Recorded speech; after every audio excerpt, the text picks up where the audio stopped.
How low will it go? Record low mortgage rates.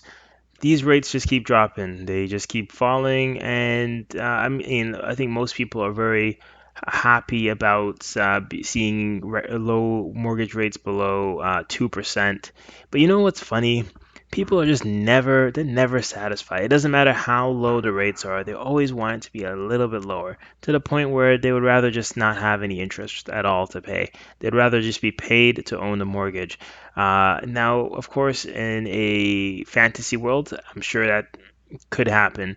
In a world where everything is upside down, which we're getting there, we're getting very close. I mean, it is 2020, and a lot of crazy things have happened so far. So why not? Why can't we be in a situation where we're paying you to own the mortgage for the privilege of taking the money? We will pay you some money.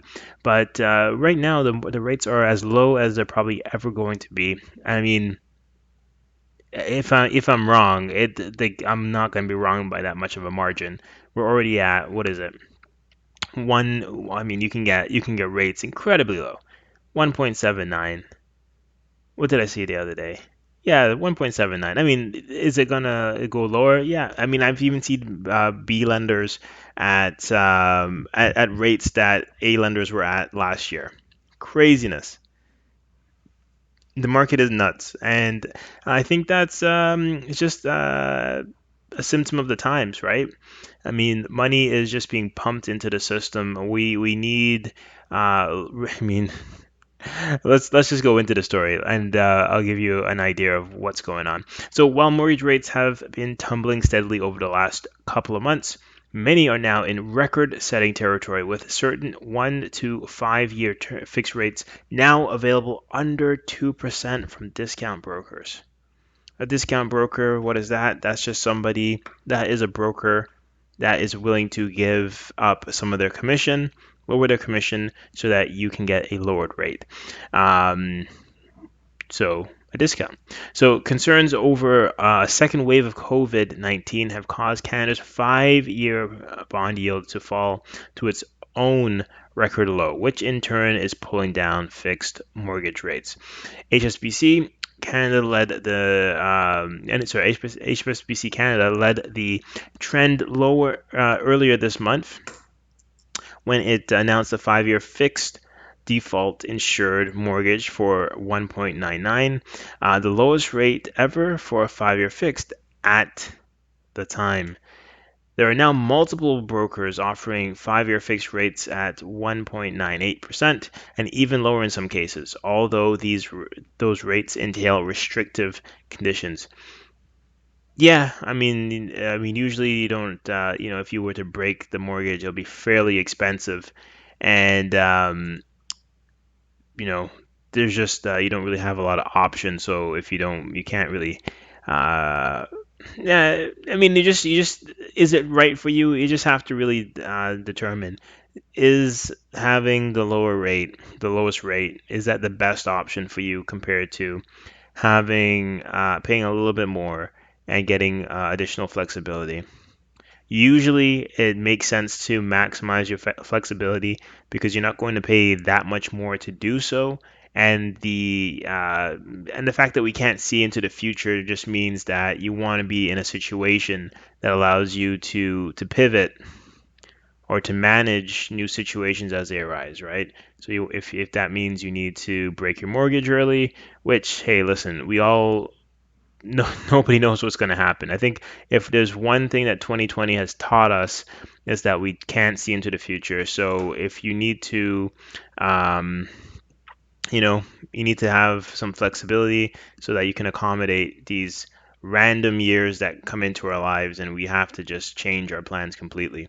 Anyways, that's complete digression. So but the lowest fixed mortgage rate currently available, according to rate comparison website ratespy.com, is the 1 year fixed at 1.69%.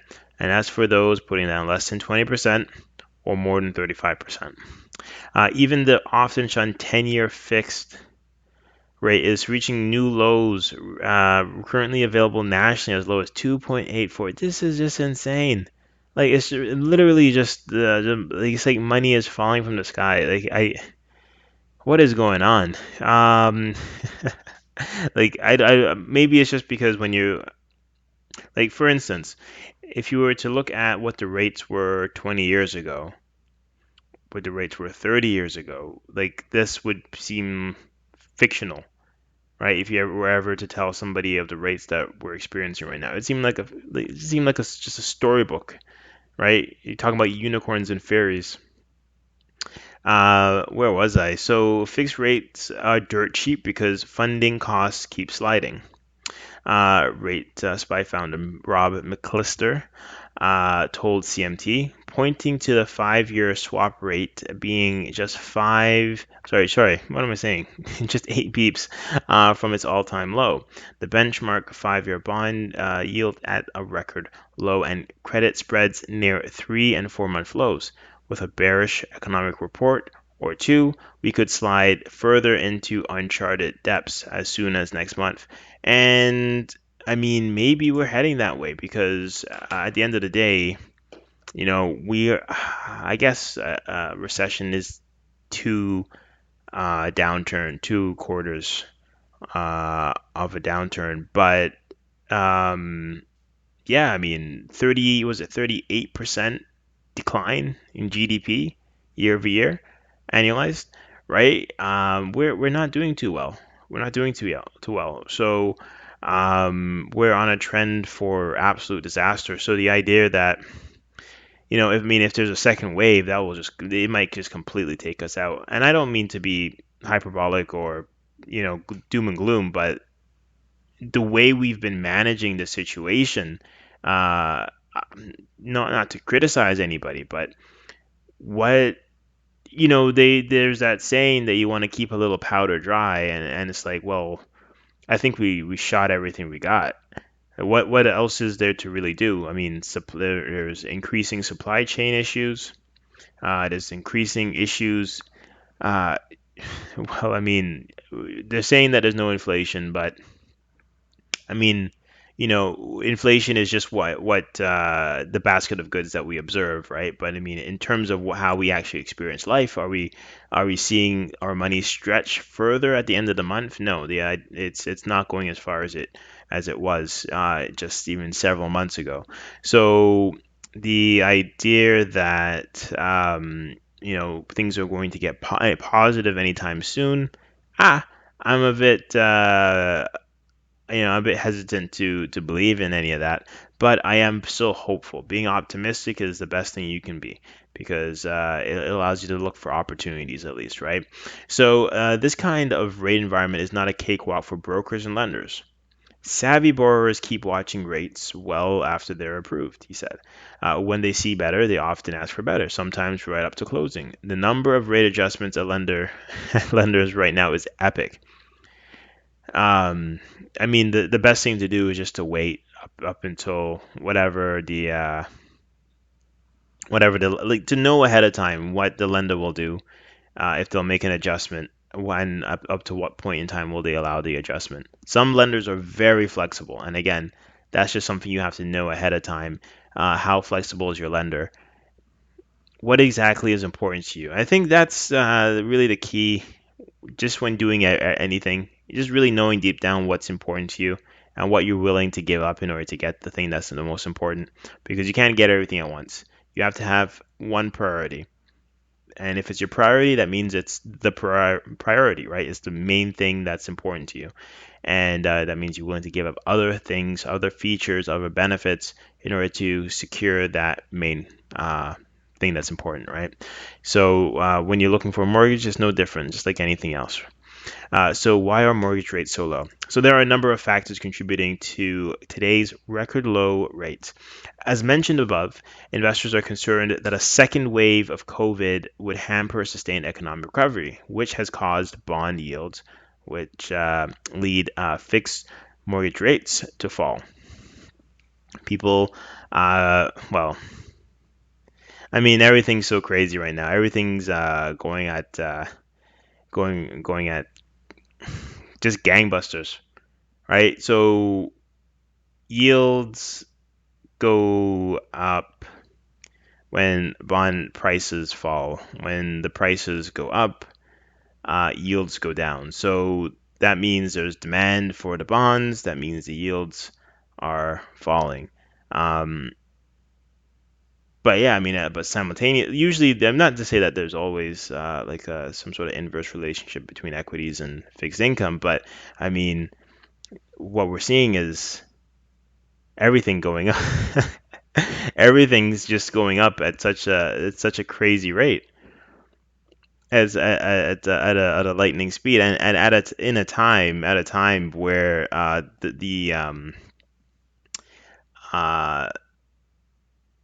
where everything where we lack certainty in almost everything, right? And it's just really interesting. I mean, I'm a complete when it comes to the trading and all that stuff. I would say I'm a novice, but I do know enough to say that I'm pretty sure we're in fairly unusual times when it comes to just the way things are moving. So Bank of Canada's quantitative easing programs are helping to reduce the risk premiums that have elevated fixed rate lending spreads above their normal levels. So fixed and variable rates are likely to remain at or below their current levels for as long as the bank continues to see fog and choppy waters ahead. And most economic forecasters now predict there may be for several years hence.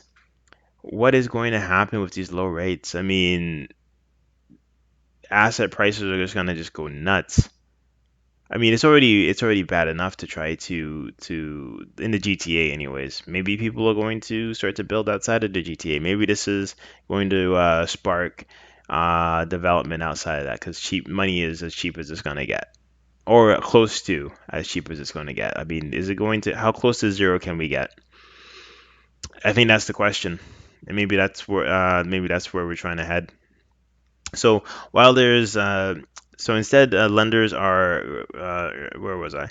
Variable rates are continuing to fall as well, even though prime rate, the rate upon which floating mortgages are priced, hasn't budged from 2.45%, where it's been since April 10th. So instead, lenders have been gradually reducing their variable rates by increasing their discount from prime. So while are ways off from the prime, minus 1% we saw pre-COVID, they're slowly clawing their way back. So the lowest nationally available floating rate is currently 1.95%. It's still crazy, you know. I guess historically you would be able to get uh,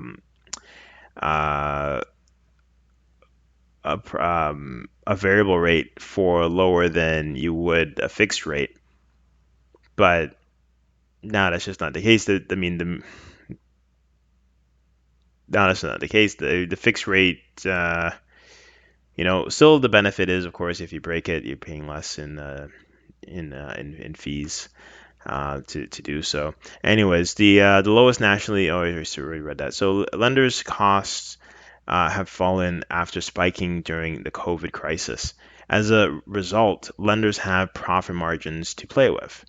Barring the unexpected, there is a good chance we could even see prime minus zero point 0.9, which is 1.55% or better by the end of the year.